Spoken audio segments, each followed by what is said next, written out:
Hey, it's Dave Rexroth. Happy Thanksgiving from all of us here at 7 First Alert Weather. It is going to be a very, very cold Thanksgiving Day. As a matter of fact, coldest on record. 17 will be a new record low for Thanksgiving Day. There could be some snow showers coming on shore between the Thumb, Port Sanilac, Port Huron, but not in the metro area overnight tonight. 17 in the morning, that's tough. Look at this now. Look at the extremes. Warmest Thanksgiving ever, 65. The coldest so far, anyway, back in 1930. Again, that's the one I think we break. Wettest, it's rain, 1.5 inches, 4.5 inches of snow on the snowiest. So probably getting the record books tomorrow. That's not always a good thing.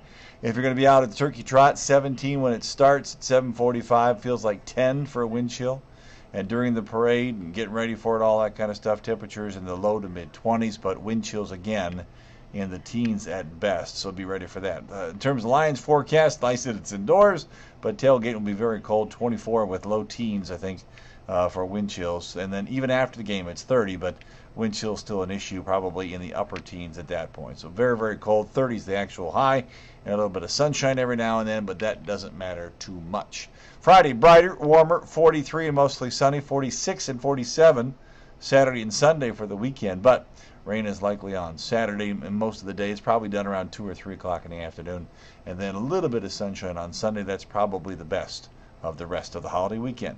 Again, happy Thanksgiving from all of us here at 7 First Alert Weather. Enjoy and just eat a little too much.